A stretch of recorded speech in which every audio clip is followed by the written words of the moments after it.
무한히 선하신 하나님 아버지, 저희가 하나님의 선하심을 조금이라도 더 알기를 원합니다. 인생을 사는 동안 점점 더 하나님의 선하심을 알게 하시고 누리게 하시고 그 안에서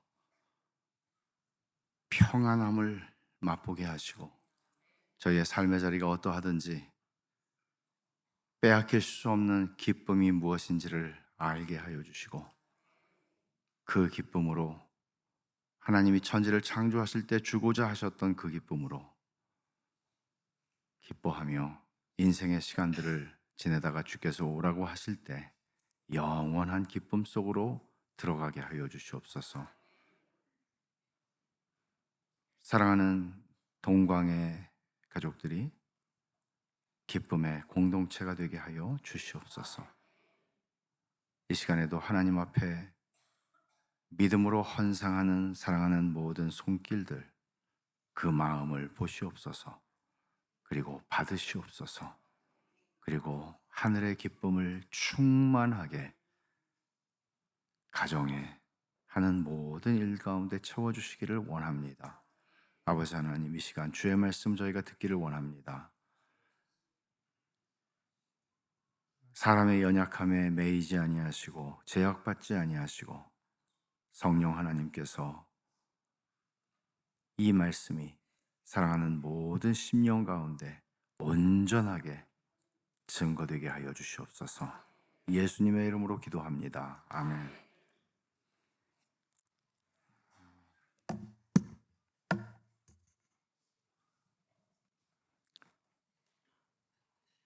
어느새 마지막이 됐습니다.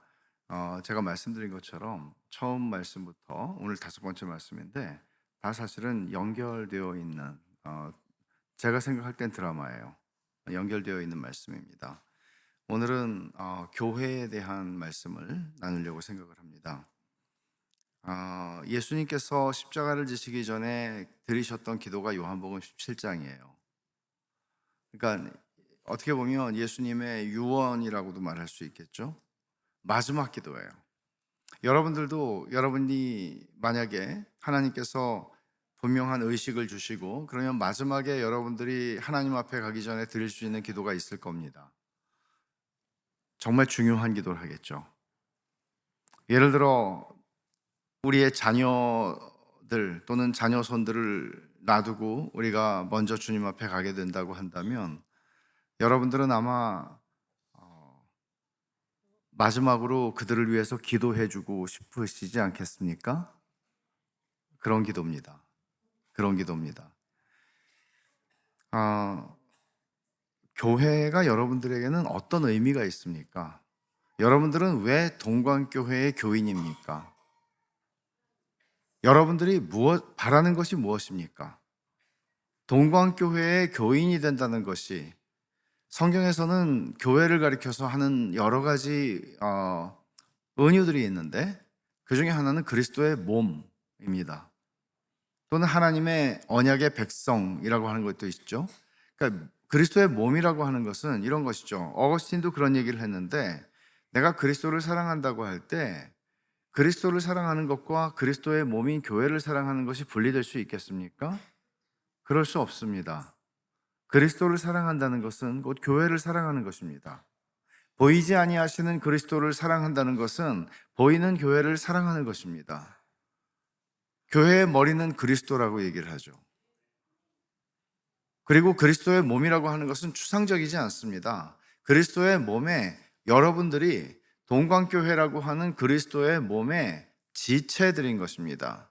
어떤 분들은 손가락일 수 있고 새끼손가락일 수 있고 눈일 수 있고 코일 수 있고 또 우리 안에 있는 수많은 장기들, 세포들, 그렇게 해서 동광교회가 존재하는 겁니다. 또 동광교회는 전 세계에 하나님의 백성들 수없이 많은 지역 교회들 속에서 그리스도의 큰 몸 속에서 지체가 되는 것이죠.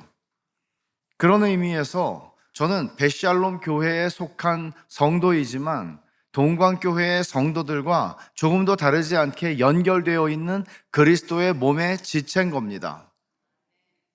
우리가 그리스도의 몸을 사랑한다는 것은 어떤 의미일까요? 그리스도의 몸을 사랑하는데 그리스도의 몸의 지체들을 사랑하지 않을 수 있는 길이 있나요? 불가능하죠. 제가 오늘 이 말씀을 읽으면서, 오늘 우리 같이 읽었어요. 같이 읽은 이 말씀에 의하면 예수님, 제가 질문을 드리는 겁니다. 퀴즈예요. 예수님께서 십자가에서 죽으신 목적은 무엇일까요? 우리는 일반적으로 이렇게 대답하는 데 익숙합니다. 예수님께서 나의 죄를 사해 주시기 위하여, 나의 죄값을 받으시기 위해 십자가에서 죽으셨습니다라고 대답합니다. 근데 사실은 그거는 굉장히 개인적인 이야기잖아요. 우리의 구원은 개인적으로 일어나지 집단적으로 일어나는 건 아니에요, 당연히. 그러나 예수님께서 오늘 이 기도의 그 1절부터 쭉 기도인데 21절, 22절, 23절을 읽었어요. 이 본문에 의하면, 뒷부분이에요. 결론 부분이에요. 이 기도에 의하면, 이 말씀에 의하면 예수님은 이렇게 대답을 하실 것 같아요. 예수님, 왜 십자가에서 죽으셨어요? 라고 물어본다면 예수님 이렇게 대답하실 것 같아요. 교회를 위해서. 교회를 세우려고. 어떤 교회요? 하나된 교회. 하나된 교회를 위해서. 이 의미가 뭘까요, 여러분? 그래서 사도행전 20장 28절에서는 바울은 에베소 교회의 장로들과 고별, 헤어지면서 이런 얘기를 합니다. 하나님이 자기 피로 사신 교회라고. 예수님께서 자기 피로 사셨다고 말해야 더 정확한데 바울은 그 의미를 하나님이 자기 피로 사신 교회라고 얘기해요. 교회를 가볍게 여기지 않아야 돼요.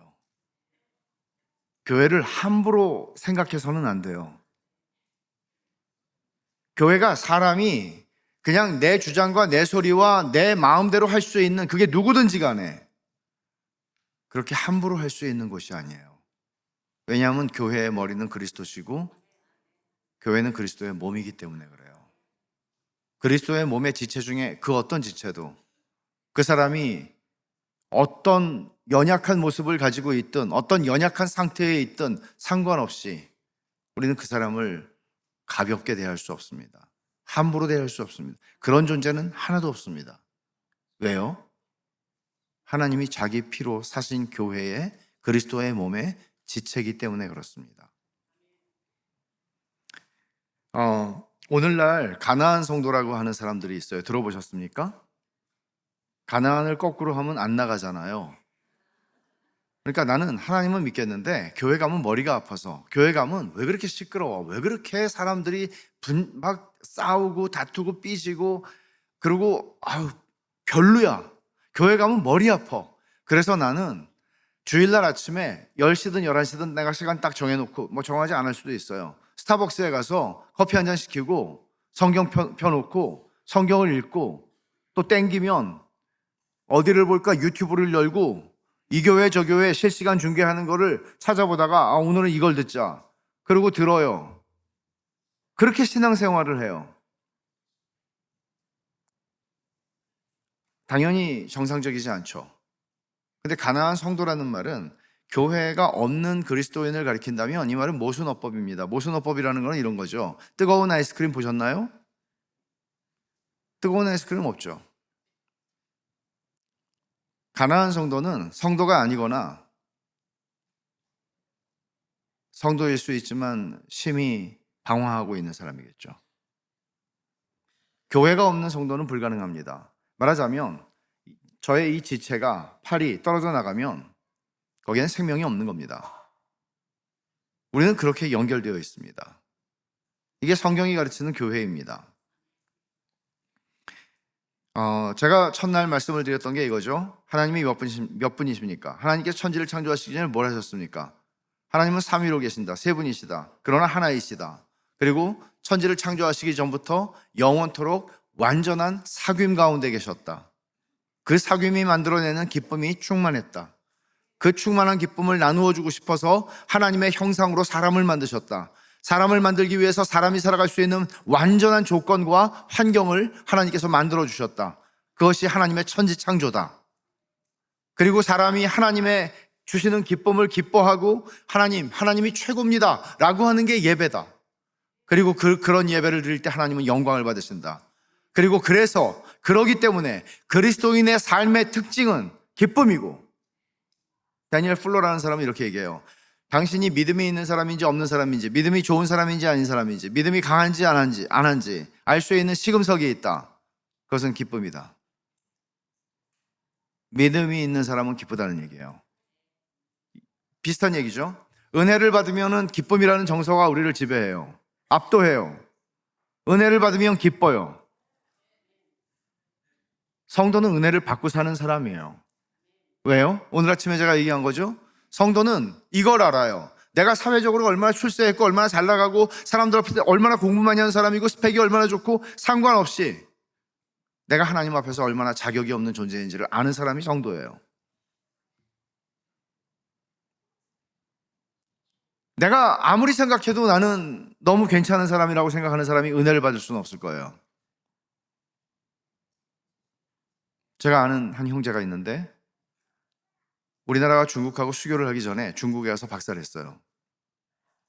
아주 스마트한 사람이에요. 근데 중국에 가서 박사 공부하는 동안에 주님을 만났어요. 그때 이렇게 생각했대요. 주님이 사람 잘 뽑으셨네. 나중에 선교사가 됐어요. 처음에 그런 생각이 그냥 언뜻 들었대요. 택도 없는 소리죠. 나 같은 죄인을 하나님께서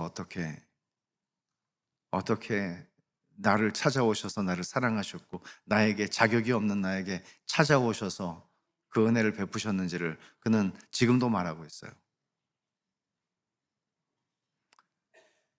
하나님께서 삼위로 계시면서 교제를 하셨다는 얘기를 신학자들은 이런 식으로 표현하더라고요. 하나님은 공동체로 존재하신다. 하나님이 공동체로 존재하신다는 말이 왜 중요한가 하면 하나님께서는 창세기 1장에서 뭐라고 얘기하죠? 하나님이 우리의 형상을 따라 우리의 모양대로 사람을 만들자 그렇게 말씀하시고 남자와 여자로 만드셨다 그러죠. 그리고 2장으로 가면 하나님께서 남자와 여자로 만드시는 그 과정을 설명해요. 남자 한 사람을 만들어 놓고 보시기에 좋지 않았다고 그랬어요. 그리고 여자를 만드셔요. 이거는 한 사람을 만들려고 계획을 했다가 이게 아닌데 그런 얘기가 아니죠. 하나님께서 사람을 공동체로 존재하도록 창조하셨다는 얘기를 설명하고 있는 얘기예요. 그러니까 사람은 공동체로밖에는 살아갈 수 없는 존재예요. 이게 전제입니다. 오늘 얘기에. 하나님이 자기의 형상으로 우리를 지으셨다는 얘기는 하나님이 공동체로 존재하시는 것처럼 우리도 공동체로 창조하셨다는 얘기예요. 남자와 여자로. 그리고 뭐라고 그러셨죠? 생육하고 번성하라고. 하나님은 사람을 공동체로 창조하셨어요. 근데 그 공동체의 특징은 하나님이 부어주시는 기쁨이었어요. 그래서 처음에 아담과 하와가 누렸던 기쁨은 이런 것이겠죠. 당연히 하와가 하나님 너무 좋아요. 그러니까 아담이 뭐라고 그랬겠어요? 어떻게 알았어요? 지금 나 태어난 지 3일인데 살아보고 3일 동안 매일매일 하나님의 선하심을 느껴요. 부족함이 없잖아요. 모든 것을 주시는 하나님이시잖아요. 우리에게 기쁨을 주시는 하나님이잖아요. 그리고 무엇보다도 당신을 나에게 주신 하나님이잖아요. 그들은 하나님께서 하나님을 잊어버리지 않은 채 하나님이 주시는 모든 혜택과 선하심의 열매들을 맛보며 하나님을 높였습니다. 그런 기쁨이 아담과 하와에게 있었습니다.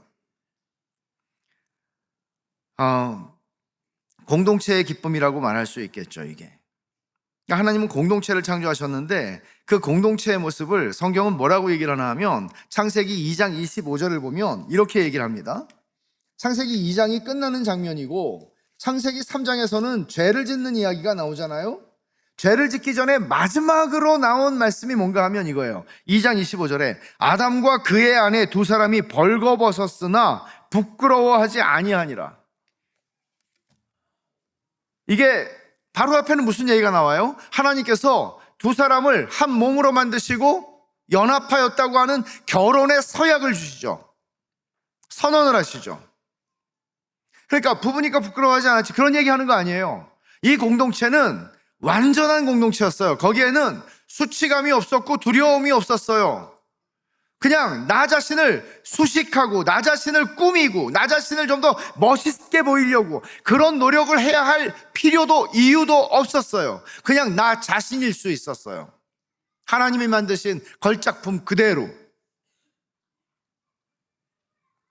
이게 하나님께서 만드신 공동체예요. 그들은 그 공동체 속에서 기쁨을 누렸습니다. 그러나 그 얘기는 3장에서 완전히 국면이 전환됩니다. 범죄한 사건 때문이죠. 죄가 모든 것을 망쳐버렸습니다. 범죄한 다음에 사람에게 찾아온 두 가지 감정이 있습니다. 범죄하기 전에는 있지 않았던 감정이죠. 하나님이 천지를 창조하시고 사람을 만드실 때 그들 안에 본래적으로 있지 않았던 두 가지 감정이 들어옵니다. 죄를 짓는 다음에. 뭐죠? 첫 번째, 수치심이었습니다. 두 사람이 벌거벗었으나 부끄러워하지 않았다고 2장 25절에 말했는데, 범죄하자마자 그들은 수치감을 느꼈습니다. 이 수치심은 죄인인 인간 안에 존재론적으로 있는 수치심입니다. 여러분과 저는 이 수치심으로부터 완전하게 자유하지 않습니다. 우리의 구원이 완성되었을 때 천국에 가서 우리들은 더 이상 수치심으로부터 방해받지 않는 완전한 자유를 누리게 될 것입니다. 수치심이 들어왔어요. 또 하나는 뭐죠? 두려움이었습니다. 하나님께서 아담아 너 어디 있니? 라고 찾으시니까 그전 같으면 하나님 저 여기 있습니다 라고 대답을 했을 텐데, 기쁨으로 대답을 했을 텐데 그는 숨습니다. 뭐라고 얘기하죠? 두려워하여 숨었나이다. 두려움이라고 하는 감정도 범죄한 다음에 인간에게 들어온 감정입니다.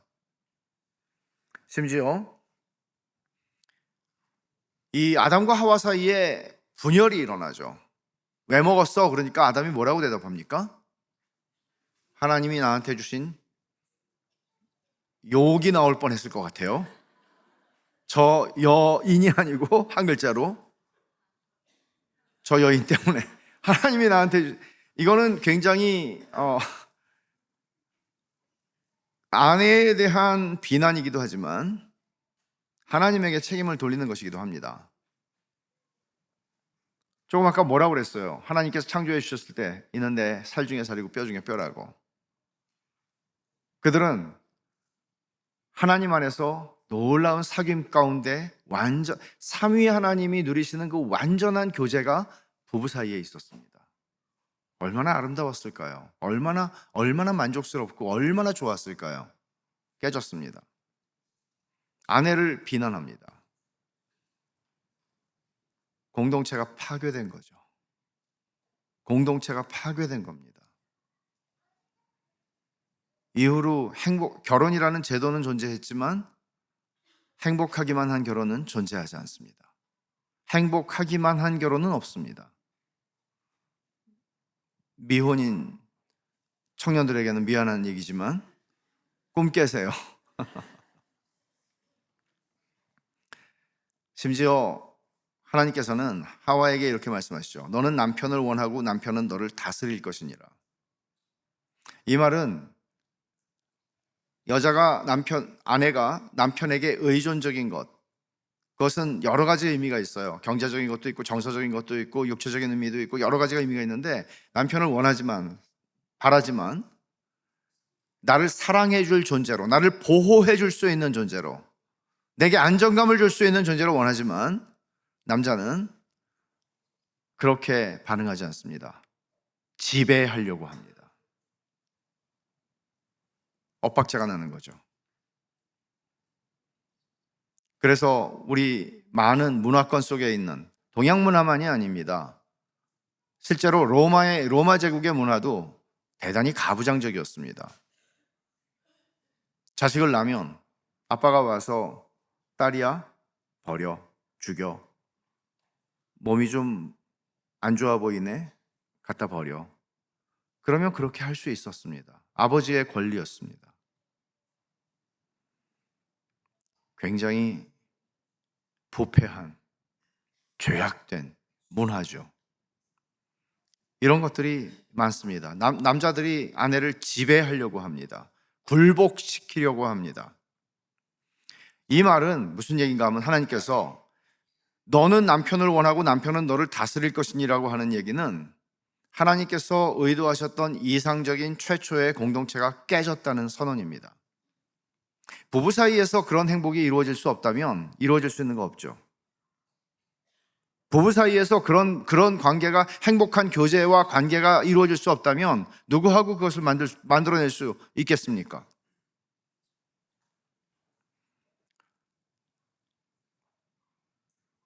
그래서 이후의 이야기는 소외, 단절, 고독, 외로움, 다툼, 분쟁, 이런 것들이 우리의 모든 관계를 지배하기 시작한 겁니다. 그래서 우리는 여전히 생육하고 번성하라는 명령 아래서 사람들이 퍼져나가지만 그 이후에 쓰여지는 이야기는 우리가 알다시피 한 배에서 나온 가인이 한 배에서 나온 동생인 아벨을 죽이는 일로 나타납니다. 살인과 복수와 분노와 이것들이 소위 공동체라고 그것도 말할 수 있을지도 모르겠지만 인간 사회를 지배하기 시작합니다. 나는 누구와도 단절되어 있는 존재입니다. 누구와도 깊은 결속을 만들어낼 수 없습니다. 심지어 사랑해서 결혼을 하지만 사랑해서 결혼한 사람들끼리도 말할 수 없는 증오와 다툼 속에서 사랑이 깨어지는 일들이 경험됩니다. 형제 사이에 말할 것도 없죠. 죄가 파괴한 공동체의 슬픈 이야기를 성경은 창세기 3장부터 요한계시록 19장까지는 쓰고 있습니다. 죄가 파괴한 공동체의 이야기입니다. 이런 거죠. 우린 천국을 잃어버렸습니다. 신락원이라고도 표현하지만 에덴 동산에서 쫓겨났습니다. 단순히 에덴 동산 좋은 환경에서 쫓겨났다가 문제가 아닙니다. 우리가 살아가는 사회는 지옥 같은 생지옥 같은 세상이 된 겁니다. 잘 살아도 좋은 옷을 입어도 좋은 집에 살아도 채워지지 않습니다. 영혼과 영혼이 이어지는 깊은 만족을 지속적으로 일생 동안 누릴 길이 없습니다. 힘들어요. 애들도 그러잖아요. 꼬마들도 친구 사이에서 친하게 지내다가 어느 날 또 토라져서 원수가 되고 이런 일들이 얼마나 많이 반복됩니다. 반복됩니까? 애들이 뭘 그렇게 안다고. 애고 어른이고 할 것 없이 우리는 그런 사회를 살아갑니다. 제가 가족에 대한 책을 하나 몇 년 전에 읽은 게 있는데 그게 기독교 서적은 아니에요. 근데 제가 우리 교인들한테 한번 좀 읽으라고 제가 추천을 했던 책이에요. 그렇게 그런 제 책 팔기도 바쁜데 그것까지 이런 책이에요. 제목이 굉장히 재밌어요. 써놨어요. 제목이 하도 길어가지고. 가장 질긴 족쇄, 가장 지긋지긋한 족속. 그 다음 뭘까요? 두 글자. 가족. 공감이 확 되지 않으세요? 슬픈 얘기예요. 슬픈 얘기인데 이게 그러니까 우리는 나도 내가 나를 잘 모르지만 사실 옆에 있는 사람의 사연이라는 게 있잖아요. 그 사람의 살아온 스토리가 있잖아요. 우리는 그것도 몰라요. 그리고 이해할 수도 없어요. 그러니까 지금 이 사람이 이런 태도를 가지고 이런 말을 하고 이런 행동을 하고 이해할 수 없어요. 너무 싫어요. 이게 우리 사회의 모습이에요. 심지어 가족 간에도 그래요. 가족 간에도. 그러면 저는 그렇게 생각해요. 지옥의 예고편이다. 너무 슬픈 얘기지만 지옥의 예고편이다. 근데 이런 세상에 희망이 있나? 희망이 있죠. 희망은 교회예요. 여러분, 우리가 이런 생각을 여러분 하고 계시나요? 지옥 같은 세상에서 막 이런 거예요. 홍수가 나서, 노아 시대에 홍수가 나서 다 죽게 생겼어요. 생명이 있는 모든 생명체 다 죽게 생겼어요. 근데 방주는 뭐죠? 방주에 들어오면 구원을 받아요. 살아요. 죽음이 지배하는 곳에서 여기는 생명이 충만해요. 근데 이거는 단순히 구원받았다, 구원 못 받았다 이런 차원의 문제가 아니에요. 교회가 세상의 희망이에요. 그럼 어떤 의미에서 희망인지, 그리고 그 희망을 우리는 어떤 방식으로 하나님께서, 우리가 만드는 거 아니에요. 하나님께서 우리를 통해서, 이 변변치 않은 존재들인 우리를 통해서 하나님이 어떻게 이 세상의 희망이고 이 세상의 소망인 교회를 빚어가시고 세워가시는가. 너무나 중요한 얘기죠. 저는 성경에서 이것을 알기 때문에 저는 목사로 살아가요. 성경에서 저는 성경에 이 말씀이 진리인 걸 알기 때문에 저는 목사로 살아가요. 이 희망이 없으면 저는 다른 거 하고 싶어요. 좀 피곤해요. 좀 많이. 근데 이 포기할 수 없는 꿈이 있어요. 성경에서 배운 꿈이에요. 하나님이 성경을 통해서 주신 꿈이에요. 그거는 제가 그냥 혼자 꾸는 개꿈이 아니고요. 진리예요. 이걸 저는 여러분들에게 오늘 이거 설명하면 참 좋겠어요. 여러분이 납득이 되셨으면 좋겠어요. 그건 하나님이 하셔야 되는 일이죠. 저도 최선을 다할게요. 여러분 오늘 이 말씀을 한번 보시겠어요? 읽은 말씀이죠. 21절 제가 간단하게 설명할게요. 예수님 이렇게 기도하세요. 아버지요. 아버지께서 내 안에 내가 아버지 안에 있는 것 같이 그들이 누구예요? 교회예요. 그들도 다 하나가 되어 우리 안에 있게 하사 라고 기도하시죠. 그러면 아버지께서 내 안에 내가 아버지 안에 삼위일체 하나님의 하나 되심을 얘기하는 거죠. 삼위 하나님의 하나 되심처럼 그들이 다 우리 안에 삼위 하나님 안에 있도록 그렇게 하나가 되도록 주님 기도하시죠.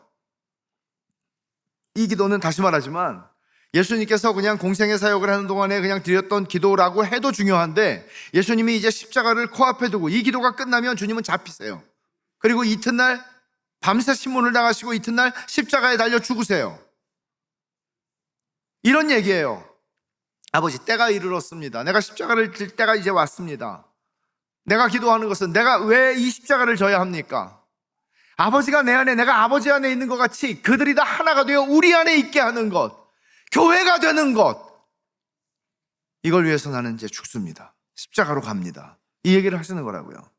그러니까 교회는 어떤 거예요? 지금 여기서 21, 22, 23절에서 강조하는 단어가 있어요. 하나예요. 하나됨. 예수님께서 십자가에서 죽으신 것은 교회를 위해 죽으셨어요. 교회를 세우시려고 죽으셨어요. 근데 어떤 교회인가 하면 하나 된 교회예요. 근데 얼만큼 하나가 된 교회인가 하면 삼위 하나님이 하나인 것처럼 하나 된 교회예요. 삼위 하나님의 하나됨이 어떤 건데요? 여러분, 고린도전서 13장 13절이 무슨 말씀인지 아세요? 목사님들이 보통 축도하실 때 이 본문을 가지고 하죠. 주 예수 그리스도의 은혜와 하나님 아버지의 극진하시는 안 나와요 원래. 사랑과 성령님의 감화감동 안 나와요 원래. 중요한 게 있어요. 중요한 거예요. 이게 교통하심이에요. 성령님의 교통하심이에요. 교통하심이 누구에게? 너희 무리와 너희 무리에게 있을지어다. 이게 고린도전서의 마지막 구절이에요. 바울은 왜 이런 얘기를 하는 걸까요?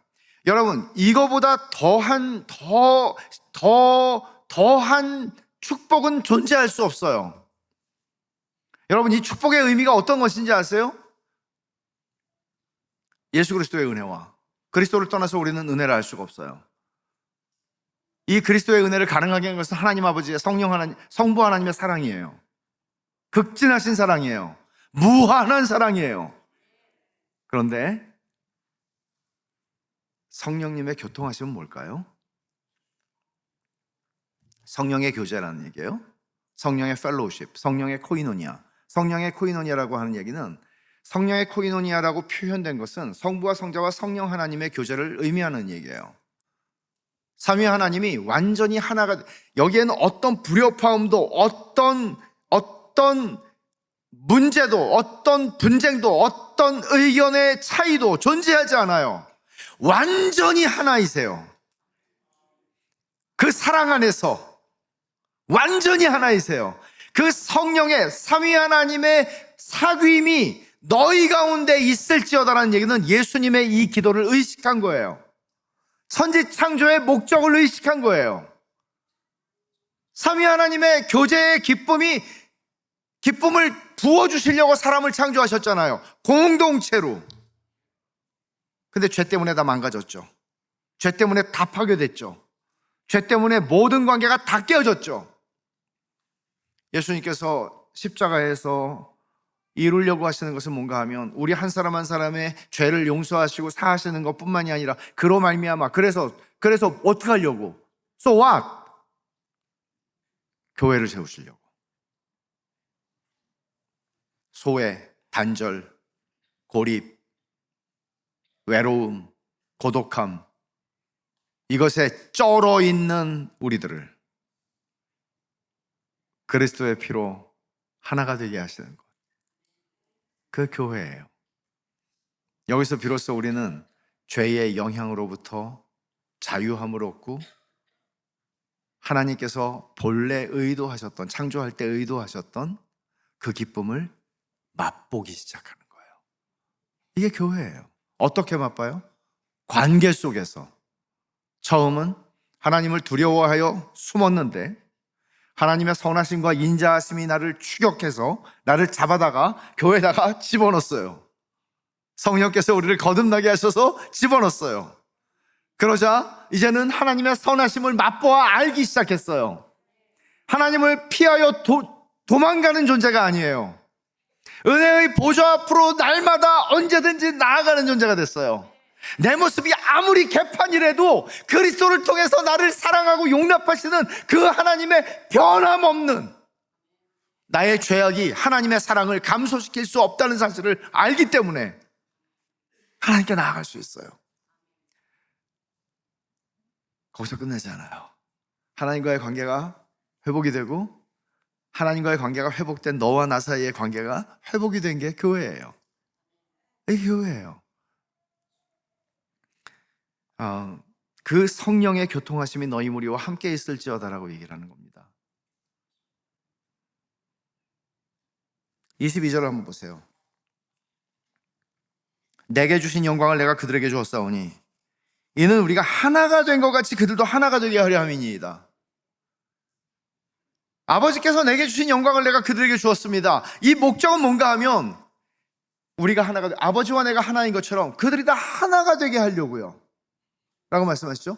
하나를 그렇게 말씀하시죠. 세 번째 23절, 곧 내가 그들 안에 있고, 아버지께서 설명하는 거예요. 곧 내가 그들 안에 있고 아버지께서 내 안에 계셔서 그들로 온전함을 이루어 하나가 되게 하려 함은, 아버지께서 나를 보내신 것과 또 나를 사랑하신 같이 그들도 사랑하신 것을 세상으로 알게 하려 함이었소이다. 뒷부분은 제가 이따가 설명을 드리겠어요. 내가 그들 안에 있고 아버지께서 내 안에 계셔서, 예수님이 그들 안에 있고 교회 안에 계시고 그리스도의 몸이에요. 근데 아버지께서 또 내 안에 계세요. 예수 그리스도 안에 계세요. 그래서 그들이 그렇게 아버지와 아들이 하나이신 것처럼, 삼위 하나님이 하나이신 것처럼, 그 삼위 하나님이 우리 안에 들어오셔서 우리가 삼위 하나님 안으로 들어가서 우리가 삼위 하나님과 더불어 사귐을 가지는 공동체, 하나된 공동체가 되는 거, 이게 교회예요. 예수님은 이걸 위해서 죽으셨어요. 그렇다면 그걸 바울은 에베소 교회 장로들에게 말한 거예요. 하나님이 자기 피로 사신 교회라고. 하나님이 자기 피를 흘려. 이 말은 무슨 말인가 하면, 예수 그리스도께서 십자가에서 자기의 생명을 내어 주심으로써 세운 게 교회라고 얘기하는 거예요. 교회는 어떤 유력한 인사가 세우는 게 아닙니다.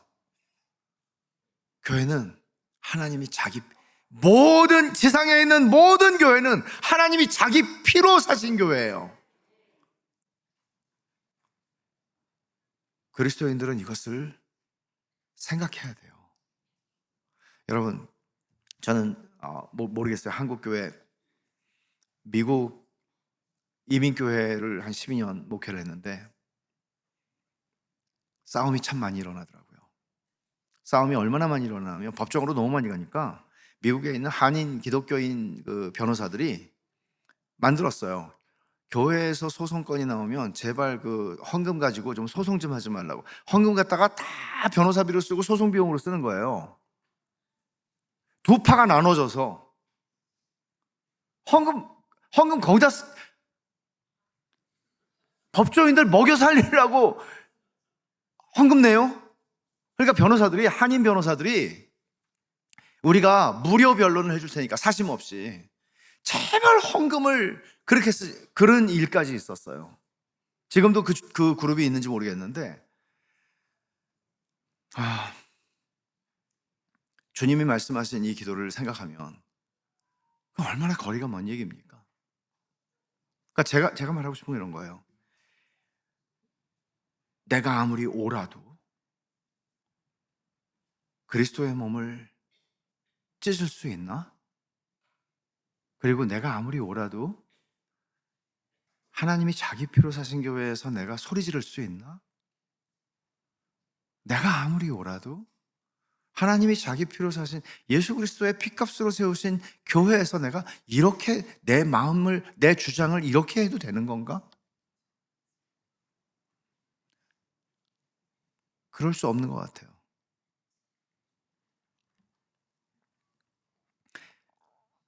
예수님께서 십자가를 지시기 전에 그 절체절명의 그 순간, 그 시간에 예수님은 교회를 생각하셨어요. 교회를 위해서 기도하세요. 아버지가 내 안에, 내가 아버지 안에 있는 것 같이 그들이 다 우리 안에 있게 하셔서 하나가 되게 하옵소서. 하나가 된 교회. 예수님은 내가 이 반석 위에 내 교회를 세우리니 음부의 권세가 이기지 못하리라 그러셨어요.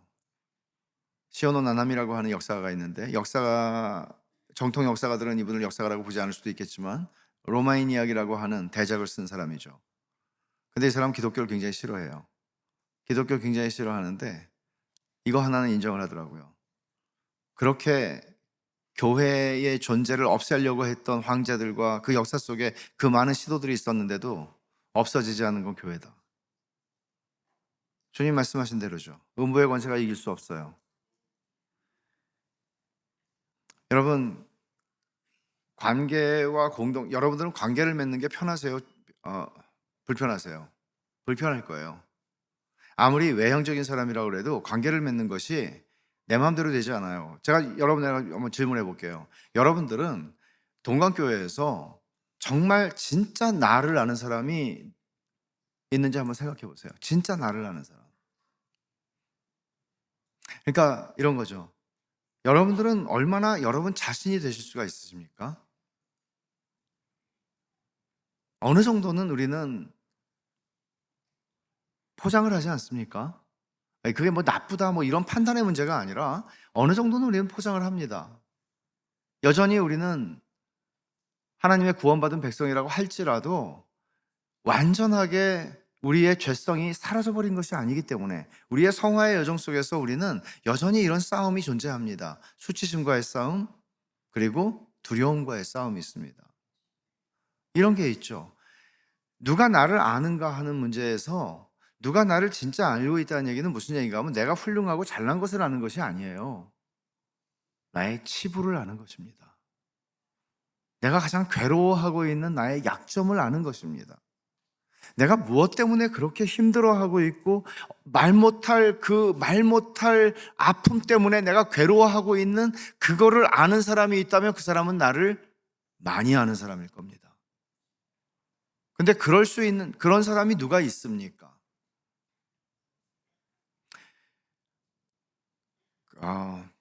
정신과 의사이면서 설교도 하는 장로님인데 컬트 톰슨이라고 하는 분이 워싱턴 DC에 있는 교회의 장로예요.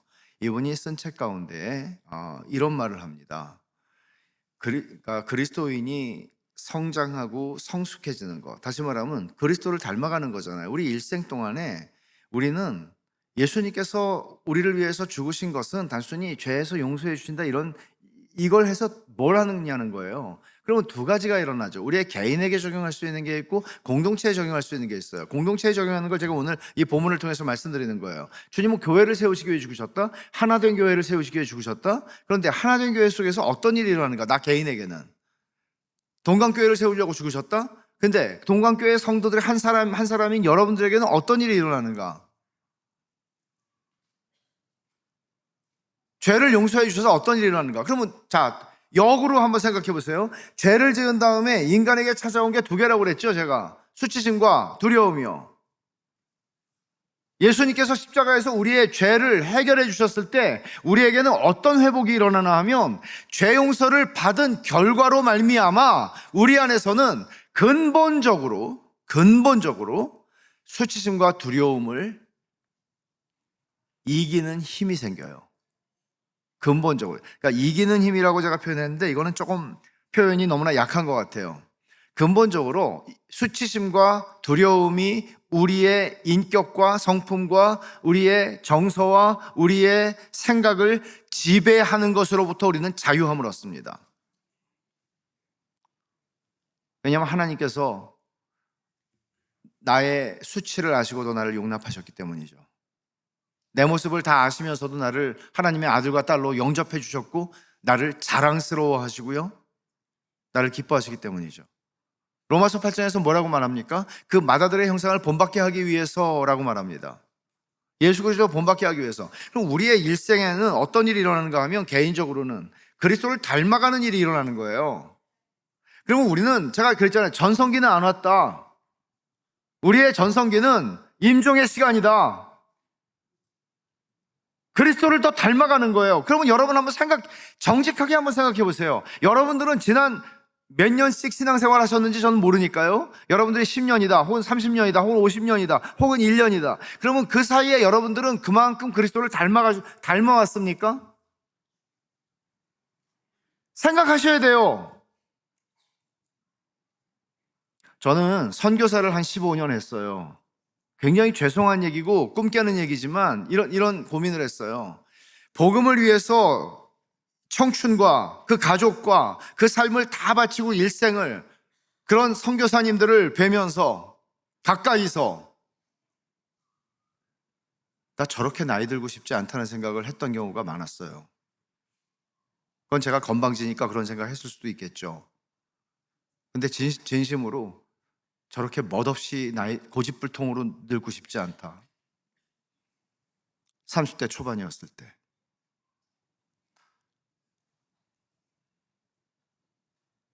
우리 한번 정말 솔까말?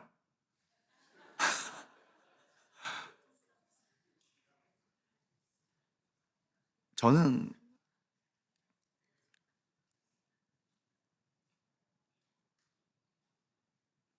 성경을 정말 많이 봐요. 말씀을 전하는 사람이니까.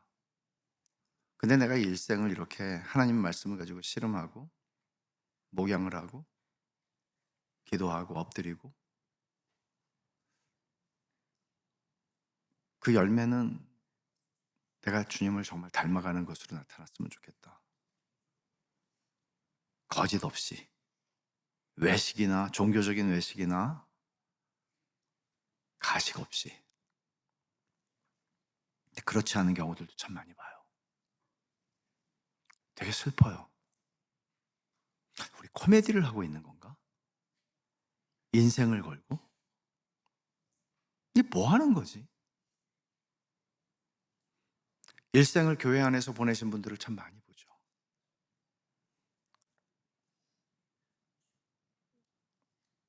감동이 잘 안 돼요. 너무 슬퍼요. 난 뭘 하자고 목회를 하는 건가? 주님이 십자가에서 죽으시고 성경을 통해서 내게 가르쳐 주셨던 그 너무나 선명한 진리들을 보면 이건 아닌데? 너무나 많은 사람들이 무늬만 기독교인이고 하나의 문화 다소 그리스도인들이고 교회는 힘이 없고, 예루살렘에서 사도행전 2장부터 쭉 열리는 예루살렘 교회의 이야기는 뭔가 하면 어떤 학자는 이렇게 보는 거예요. 날마다 구원받는 자의 수가 늘었다, 그렇게 얘기하잖아요. 주께서 날마다 구원받는 자들을 더하여 주셨다. 근데 도대체 어떻게 했으면 그 사람들은 그냥 나가서 전도만 했나? 예루살렘 교인들은? 근데 한 학자가 이렇게 얘기해요. 아니, 이건 개인 전도의 열매가 아니라고. 반기독교 사회예요. 예루살렘은 예수 그리스도를 십자가에 못 박아 죽인 사회니까. 그 반기독교 사회, 예수 그리스도를 그렇게 싫어하는 사회, 그 사회 속에 예수 그리스도를 나의 주 나의 하나님이라고 믿는 공동체가 생겼어요. 이 공동체를 사람들은 봐요. 저것들은 뭐지? 봐요. 지켜봐요. 이 공동체가 가지는 영향력, 이 공동체가 그 반기독교 사회 속에서 가지는 영향력, 지옥 같은, 자기들이 그렇게 말하진 않아요. 근데 지옥 같은 거를 부인할 길은 없어요. 근데 저 사람들은 뭐지? 저것들은 뭐길래 저렇게 행복하지? 저것들은 뭔데 저렇게 기뻐해? 공동체가 가지는 영향력, 임팩트였다. 마치 서울에 동광교회라고 하는 폭탄이 펑 터진 거예요. 서울 시민들이 다 놀라는 거예요. 이것들 뭐지? 왜 이렇게 좋아? 쟤네들은 왜 이렇게 달라? 그래서 더 유심히 봐요. 근데 보이는 거예요.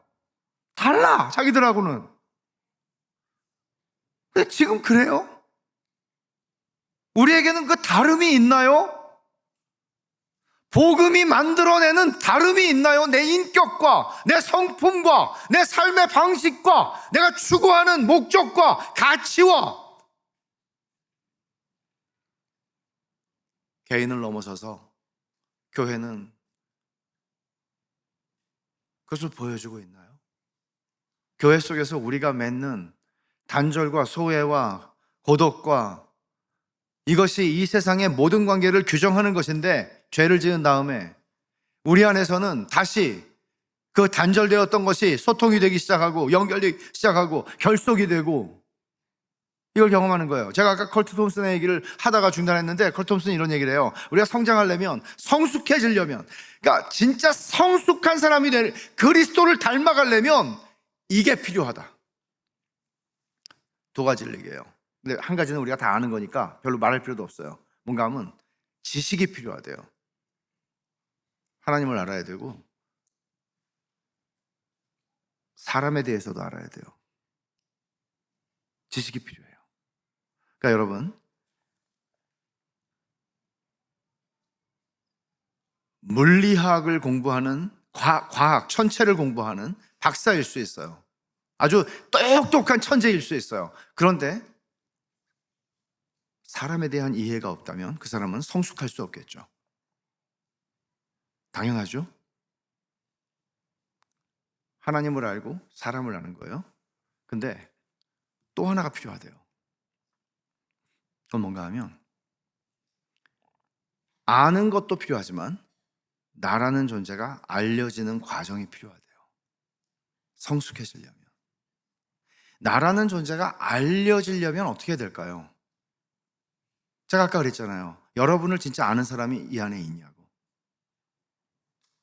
그 사람 앞에서는 나의 치부를 다 드러내도 괜찮은, 너무나 자유로운, 나 자신이 될 수 있는, 꾸밀 필요가 없는, 여러분, 내가 알려지려면 10길 물은 알아도 한 길 사람 속은 모른다는 말을 하잖아요. 누군가가 알려면, 내가 알려지려면 내가 나를 알려줘야 돼요. 내가 내 얘기를 해줘야 돼요. 나 이런 사람이라고. 근데 그게 어려워요, 하기가. 왜 어려워요? 수치심과 두려움 때문에요. 수치심은 이거죠. 나의 이런 연약한 치부를 내가 드러내는 것이 너무나 부끄러워. 그리고 이걸 저 사람이 알게 되면 나를 아마 싫어하게 될 거야. 수치심과 두려움이에요. 인간이 범죄한 다음에 딱 들어왔던 그 두 가지 감정이에요. 예수님께서 십자가에서 죽으시면서 우리 안에서 행하신 일이 뭔지 아세요? 근본적으로 수치심과 두려움으로부터 우리를 해방시킨 거예요. 어떤 방식으로? 하나님이 내 수치와 내 허물과 내 모든 걸 아시는데도 나를 용납해 주시는 거예요. 그걸 경험한 거예요. 이게 복음을 경험하는 거예요. 나 같은 죄인 살리신 하나님은 우리를 속속들이 다 아시잖아요. 내가 나를 봐도 내가 별로예요. 근데 하나님은 아니야. 너는 나의 기쁨이야.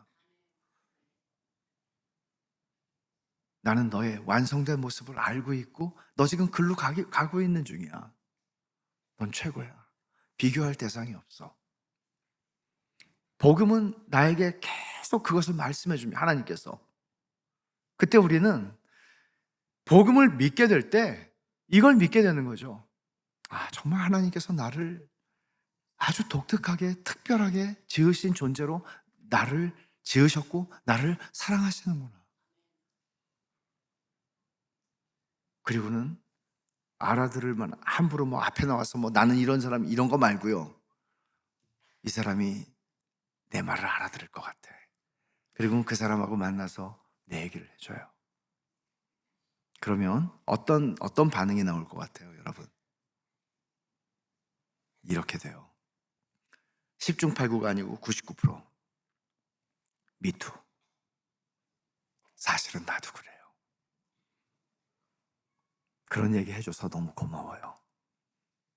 나도 내 얘기를 좀 해주고 싶어요. 둘 사이에 어떤 일이 일어날까요? 깊은 결속이 일어나요.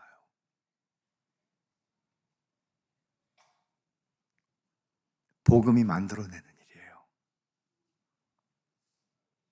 수치와 두려움을 넘어서게 해요. 교회에서는 이런 일들이 일어나는 거예요. 어떻게? 하나님이 자기 피로 사셨기 때문에.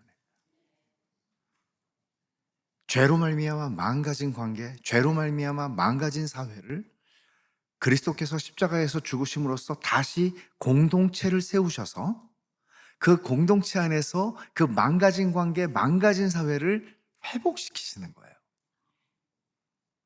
이 속에서 내가 알려지는 경험을 해요. 그때 우리는 성숙하게 그리스도를 닮아가게 되는 거예요. 이 방식이 아니면 이렇게 되는 거죠. 교회는 내 실력을, 교회 교인들은 내 실력을 진짜 알면 안 돼. 나의 진짜 모습을 절대로 알면 안 돼요. 보면 안 돼요. 그래서 교회 와서는 상당히 긴장을 해야 돼요. 나는 기도도 되게 많이 하는 사람이고, 나는 매일매일 성경도 열심히 보고, 나는 굉장히 경건하게 사는 사람인 걸로 교인들이 알기를 바래요. 그러면 어떻게 될까요? 그 사람은 망가집니다. 망가집니다. 신자의 변화는 안에서 바깥으로 나오는 변화예요. 인사이드 아웃. 인사이드 아웃. 이런 일들이 일어나는 게 교회예요. 그래서 사실은 이 수치심과 두려움이라고 하는 게 교회를 깨트리는 그러니까 우리 교회예요. 교회인데 교회를 깨트리는 두 요소가 뭔지 알아요? 수치심과 두려움이 극성을 부릴 때예요. 이걸 제가 한번 인용을 해서 말씀을 드리고 싶은데, 아까 제가 컬트 톰슨의 얘기를 했잖아요. 컬트 톰슨의 이런 말을 합니다. 컬트 톰슨이 수치심은 개인의 내면뿐만 아니라 개인과 개인 사이에 활발하게 그리고 의도적으로 작용한다. 수치심의 목표는 표적이 되는 조직을 와해시키는 것이고, 수치심의 힘은 교묘함과 침묵에 있으며 말 안 하는 거죠. 아니면 돌려서 말하는 거죠. 수치심은 해당 조직이 문자 그대로 아수라장이 될 때까지 만족하지 않을 것이다. 이 얘기입니다. 만일 동광교회 안에 수치심이 가득한 충만한, 왜? 그리스도의 구속의 은혜를 깊이 경험하지 않았기 때문에. 모르기 때문에. 그런 상태에서 들어와 있으면 그 사람은, 그 사람 안에 있는 수치심은 그 사람 한 사람만을 그냥 주저앉히는 게 아니고 그 사람이 속해 있는, 들어와 있는 조직, 교회를 아수라장이 될 때까지 만족하지 않아요. 그 수치심이라는 건 왜요? 죄가 만들어낸 열매이기 때문에. 또 하나, 두려움에 대해서도 제가 얘기를 할게요. 두려움에 대해서, 이 사람은 크리스천은 아니에요. 브레네 브라운이라고 하는 사람이 이런 얘기를 합니다. 그러니까 두려움이라고 하는, 그러니까 수치심, 제가 얘기했죠. 두려움도 공동체를 깨는 역할을 하는데, 인용할게요. 다른 사람들과 맺고 있는 진짜 유대 관계를 끊어버리는 동시에 분파를 가르려는 충동을 조장하고 확대하는 핵심 변수를 한 가지만 꼽으라 그러면 나는 두려움이라고 답하겠다.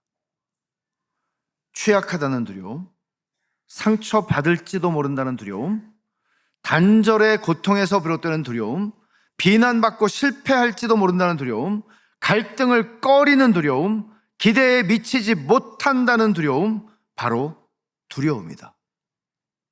여러분, 공감이 되지 않아요? 이런 두려움들이 우리 안에 어느 정도 있지 않습니까? 내가 저 장로님을 실망시켜드리면 안 되는데, 내가 저 목사님을 실망시켜드리면 안 되는데, 또는 사람들에게 어떤 사람들이 바라보는 시선이 있으면 거기에 내가 만족을 줘야 되는데, 여러 두려움들이 있어요. 내가 하지 못하면 어떡하지? 이 두려움은 우리 한 사람을 주저앉히는 게 아니라 이 두려움은 공동체를 무너뜨립니다. 분파를 가르고요, 사람과 사이를, 유대관계를 끊어버리고요, 이 두려움 때문에 움츠러들고 이기적이고 거짓된 존재로 살아가게 하는 거예요. 예수님이 십자가에서 죽으시면서 죄가 가져온 이 두 가지로부터 우리를 해방시키신 거예요. 그러나 근본적으로 해방이 되었지만 죄성이 우리 안에 남아있고 육체의 소욕으로 존재하기 때문에 성화의 일생의 과정 속에서는 우리는 이것과 싸울 힘이 있는 거예요. 뭘로? 복음의 능력으로. 이 싸움을 하셔야 돼요. 이거를 우리가 제대로 같이, 혼자서가 아니고 같이 이걸 해나가는 거예요. 그래서 에베소서에서 바울은 뭐라고 얘기를 합니까? 예수 그리스도께서 이 십자가로 이 둘은 뭐예요? 원수되었던 둘, 이방인과 유대인과 이방인, 원수되었던 이 둘을 한 몸으로 하나님과 화목하게 하려 하심이라. 원수된 것을 십자가로 소멸하셨다. 이 세상에서는 원수된 것들이 많죠. 심지어 남자와 여자도, 젠더 이슈, 그리고 가진 자와 못 가진 자, 자유인과 종, 야만인과 헬라인, 배우고 못 배우고, 세상에서는 모든 게 다 갈라치기를 하고 가르는 겁니다. 그러나 예수께서는 그 모든 갈라진, 분열된, 쪼개진 원수 관계를 십자가에서 이들을 하나가 되게 하셨다고 바울은 에베소서에서, 이게 교회라고 얘기를 하는 거예요. 그러니까 교회는 굉장히 혁명적 조직이에요. 사실은 뭔가 하면 이 세상에서는 원수가 되었던, 그러니까 자연적인 원수들이 초자연적으로 하나가 되는 곳이 교회예요. 자연적으로는 원수예요. 그런데 초자연적으로 하나가 되는 거예요. 그래서 세상은 놀래요. 저건 뭐지 도대체? 여러분, 동창회를 보세요. 이 세상의 모든 조직이나 무슨 동호회나 보세요. 골프 좋아하는 사람들 골프 동호회, 등산 좋아하는 등산 동호회, 어떤 학교 출신들, 똑같은 출신들 그 동창회. 우리는 도대체 뭡니까? 우리에게 동일한 것은 예수 그리스도밖에 없습니다. 진짜 그런 거 안 느끼세요? 내가 진짜 주님 교회가 아니면 내가 이분을, 일생에 이분하고는 내가 그런 생각할 때가 있어요. 나하고 맞는 게 하나도 없는 사람들을 교회에다가 죄다가, 그렇잖아요. 여기 상도동에 살아가지고 전 그래요. 미국에서 목회할 때는, 아니 여기까지 와서 우리가 워싱턴 DC 근방에 제가 교회를 개척했어요. 거기서 개척을 했는데 그때 미주 중앙일보인가 그걸 이제 보는데 이 지역에 교회, 한국 교회가 400개가 있다는 거예요. 그래가지고 401개가 됐네. 아니 내가 또 하나를 왜 해야 돼 여기서? 이분들은 도대체 뭐야? 미국도 그 넓은 미국에서 여기서 그것도 400개 중에 하나에서 만났어요. 보통 관계가 아니죠. 왼수가 아니면 이렇게 만날 수가 없는 거죠. 예수님께서 유대인과 이방인을 하나로 만드시고 배운 자와 못 배운 자, 헬라인과 야만인을, 가진 자와 못 가진 자를. 칼 막스도 꿈만 꿨지. 칼 막스가 꿈꾼 건 성경에서 갖고 온 거예요. 공산주의. 성경에서 갖고 온 거예요. 삐뚤어진. 주님은 이것을 사도행전 2장에서 성령이 부어졌을 때 오순절에 그것을 극적으로 보여주셨어요. 자기 걸 자기 거라고 하는 사람이 없어요. 사랑하는 거예요. 여러분, 시간이 다 됐군요. 예수님께서 십자가를 이 17장의 기도를 하시기 전에 보혜사 성령을 보내주시겠다고 그러세요. 보혜사 성령이 뭘 하세요? 여러 가지가 있죠. 그러나 보혜사 성령께서 하시는 본질은 뭔가 하면 성령이 임하셔서 예루살렘의 교회가 형성되었을 때 성령께서 하신 일은 그들로 하여금 서로 사랑하게 하세요. 교회가 되게 하시는 거예요. 그래서 성령이 하나 되게 하신 것을 힘써 지키라고 바울은 에베소서에서 말하는 거예요. 성령이 하나 되게 하시고 하나 된 것을 유지하게 하세요. 교회는 그래서 신비해요. 성령께서 그 일을 하세요. 그럼 보십시오. 예수님께서 요한복음 13장 34, 35절에 뭐라고 말씀하셨는가 하면 내가 너에게 새 계명을 준다. 지금 이 맥락이에요. 13장부터 16장까지가 예수님의 다락방 강화라고 그래서 다락방에서 있었던 일을 쭉 얘기하는 거고 17장에서는 예수님이 기도하신 내용이죠. 13장에서 발 씻어주신 다음에 주님이 이렇게 말씀하세요. 내가 새 계명을 너에게 준다. 새 계명이 뭐예요? 서로 사랑해라. 근데 중요한 건 그 뒤에요. 서로 사랑해라. 그러면 사람들이 너희가 내 제자인 줄을 알 거다. 그러니까 교회라는 것은 본질적으로 나가서 뭐 선교 열심히 하자. 필요해요. 그러나 본질적으로 교회는 서로 사랑하면 사람들이 깜짝 놀라게 되는 공동체라고 얘기하는 거예요, 주님은. 근데 지금은 서로 사랑할 힘이 없죠. 주님이 그러셨잖아요. 친구를 위하여 목숨을 버리는 것보다 더 큰 사랑은 없다. 내가 이제 너희를 위하여 목숨을 버린다. 그래서 어떤 일이 일어난다고요? 너희도 서로를 사랑할 수 있게 능력을 준다고. 그게 교회예요. 너희가 서로 사랑하면 세상이 너희를 보고 부러워서 나도 이 지옥에서 탈출해야 되겠어. 나도 이 교회 속에 저렇게 서로 사랑하는 무리들 속에 나도 들어가고 싶어. 이게 일어나야 돼. 이게 일어나는 게 교회입니다, 여러분. 나 하나 구원받아서 천국 가야 되겠다. 이게 아니고요. 이거 뭐지? 세상에 만들어낼 수 없는 거예요, 이거는. 왜? 하나님이 자기 피로 사신 교회이기 때문에 가능한 거예요. 그리고 주님께서 오늘 이 기도를 하시는 거예요. 자, 아까 하반절에 있는 거 안 읽었는데 21절 하반절 보세요. 그들이 다 하나가 되어 우리 안에 있게 하사, 같이 한번 보세요. 세상으로 아버지께서 나를 보내신 것을 믿게 하옵소서. 무슨 얘기예요? 우리가 성부 하나님이 성자 하나님 안에 계시고 성자 하나님이 성부 하나님 안에 계신 것처럼 우리가 다 주님 안에 같이 있으며 하나가 되면 어떤 일이 일어난다고요? 세상이 아버지께서 나를 보내신 것을 믿을 거래요. 그런 말이에요. 교회는 우리의 행동과 복음을 전하는 행동과 수고와 노력이 필요해요. 주님 그거 명령하셨어요. 그러나 그 전에 주님은 이렇게 말씀하시는 거예요. 교회가 되라고. 교회가 되면 아버지가 아들 안에, 아들이 아버지 안에 계신 것처럼 그들이 다 하나가 되어 우리 안에 있게 되면 아버지께서 나를 보내신 것을 세상이 믿을 거라고. 왜?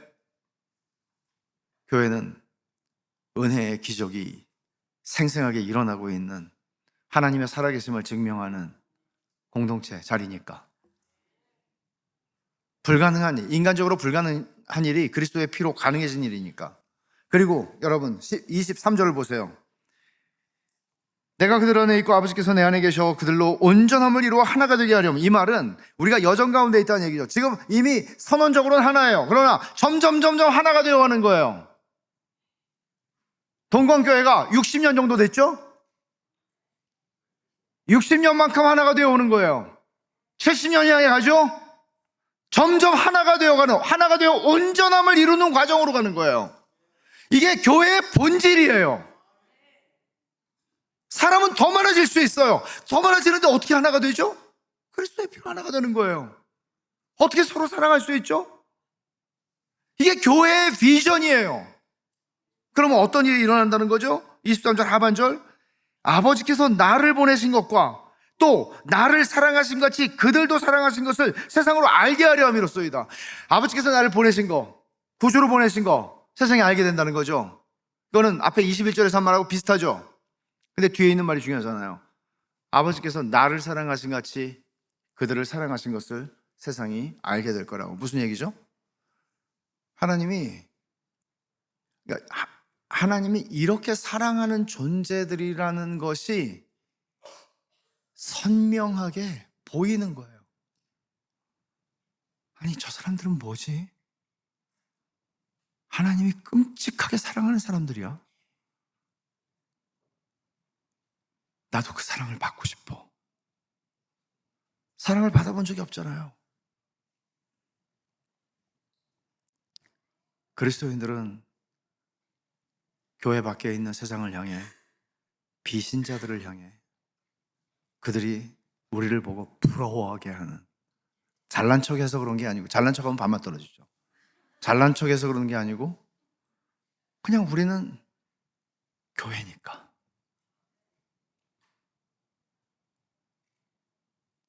하나님의 사랑을 받는 사람들의, 그러니까 애들도 사랑을 받은 얼굴은 다르잖아요. 그렇죠?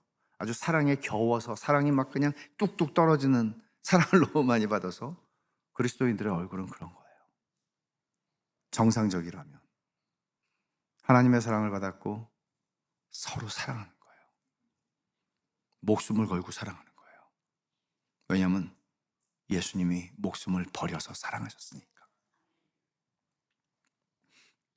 그렇게 교회가 세워져 갈 때 어떤 일이 일어날까요? 우리가 그리스도를 닮아가는 일이 현저하게 일어나요. 현저하게 일어나요. 그 공동체 안에서. 신앙이 성장한다는 것은 내가 성경 열심히 보고 기도 열심히 하고 혼자 잘하면 되는 게 아니고, 신앙이 성장하는 것은 교회라는 가족 안에서만 일어나는 일이에요.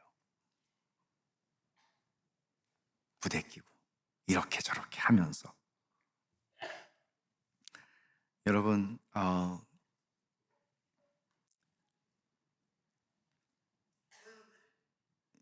진짜 힘, 교회가 가진 진짜 힘은 어디서 나오는 건가 하면 하나님을 기뻐하는 데서 나오는 거예요.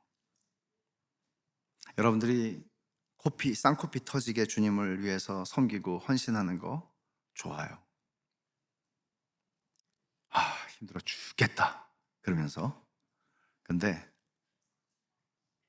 하나님을 기뻐하는 기쁨이 여러분 안에 충만해지면 그 이상의 힘이 나와요.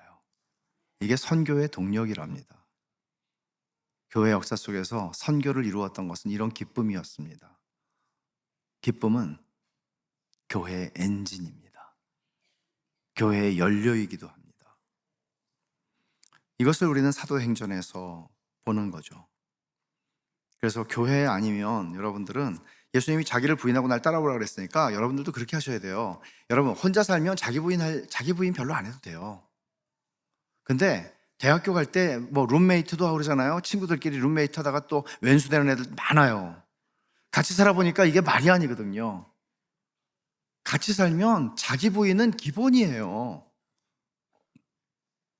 자기를 부인하고 날 따라오라는 얘기는 공동체를 전제로 하는 얘기예요. 여러분, 자기 부인하지 않으면 교회 생활 못해요. 근데 자기 부인을 하면 진짜 그게 예수님의 길따름이로서 주님을 따라가는 길이랍니다. 그게 나 잘난 척하고 자기 긍정하고 자기 주장하는 게 아니고 자기 부인하고 십자가를 지고 따라가는 거예요. 그런 사람들이어야만 해요. 제가 마지막으로 한 가지 그냥 말씀드리고 싶은 거는, 여러분들은 요즘에 애들 많이 안 낳잖아요. 동안교회 애들 많은 것 같아서 참 감사해요. 저희 교회는 작은 교회인데요. 진짜 많이 나요. 진짜 많이 나요. 근데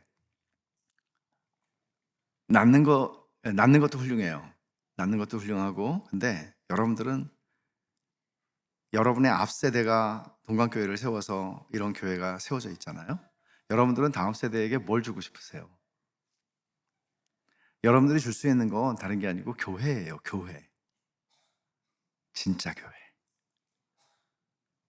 진짜 교회를 주면 여러분 세대의 역할 다 하는 거예요. 저는 우리 교회에서도 그 얘기를 무지하게 하죠. 우리가 다음 세대에게 줄 수 있는 거는 진짜 교회라고. 오늘 제가 얘기했던 진짜 교회. 진짜 교회. 그 교회 안에서 복음을 보고, 맛보고, 느끼고, 경험하고, 그들의 인생이 그리스도께 붙잡히는 그 하나님의 선하심으로, 그 선하심이 스며들고 만족하고 그 기쁨으로 인생을 살아갈 수 있는 교회가 되는 것. 이것이 우리의 소망입니다.